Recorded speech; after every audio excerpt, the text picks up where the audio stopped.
Leaders know accountability. Accountability, what is it? It is more than just asking or seeing that people have done as you ask. It is beyond checking in, greater than ensuring that there is commitment. Accountability is about responsibility as an individual to the team and to the task. Communication, open, often, honest, balanced, evidence-based, shared. It is as much about listening as it is about speaking out. An individual's efforts within the team. There is no I in team, but there are two in accountability. I am personally responsible for my efforts, my commitment to the task and to the team. I am personally accountable to the team. The success of the team depends on my efforts. The recognition that comes from results is the credit of the team and not me.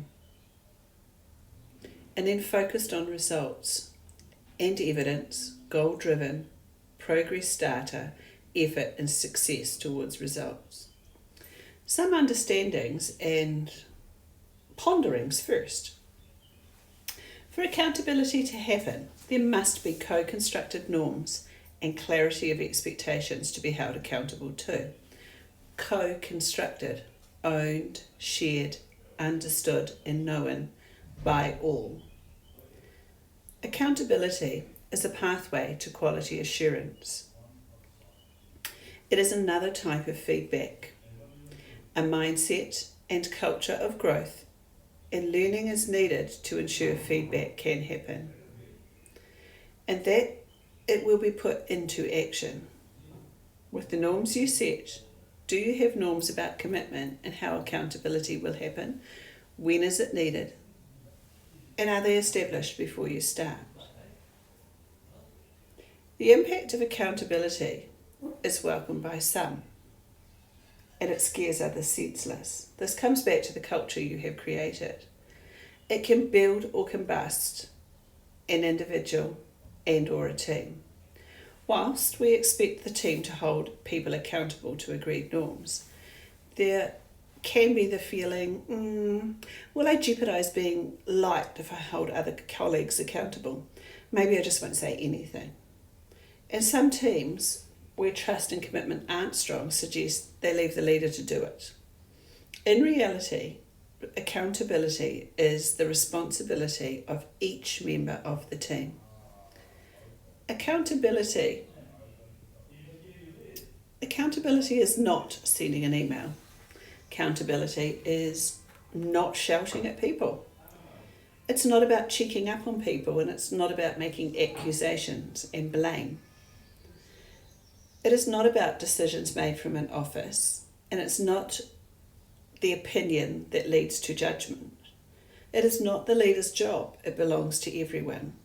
And accountability is certainly not about negatives and telling people off or telling people to do better.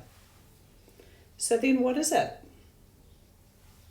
Accountability is personal responsibility when things don't work. It is about evidence and data driven. Accountability talks about the work, about results, the behaviour, and the action of the individual and the impact of the team.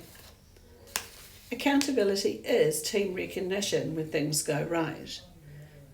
And accountability is about understanding what commitment to your team actually means. It is about dialogue, analysis, reflection.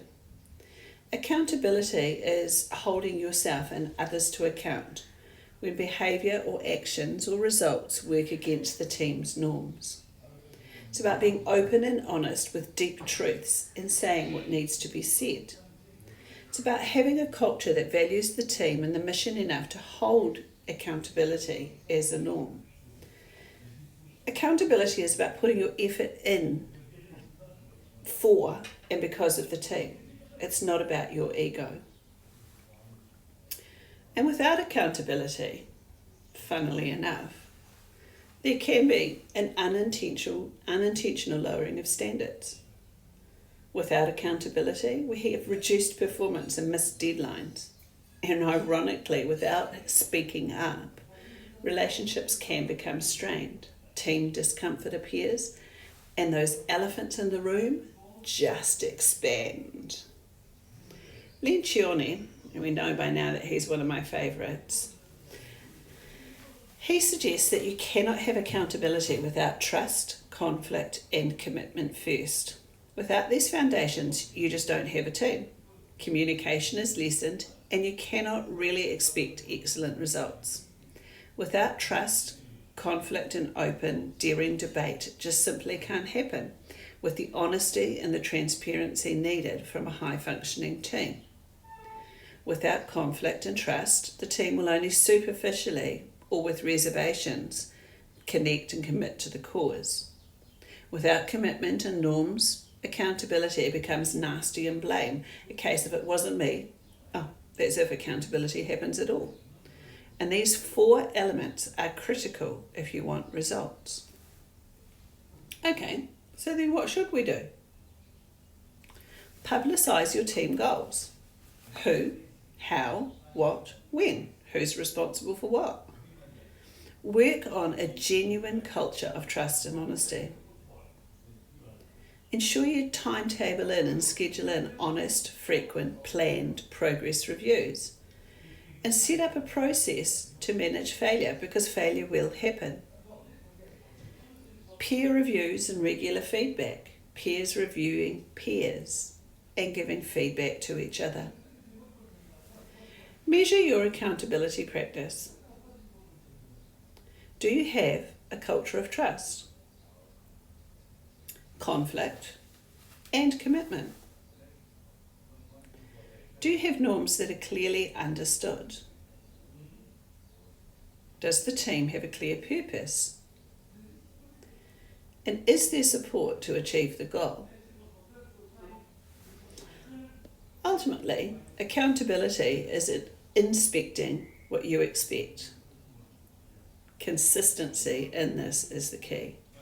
Not once, but often.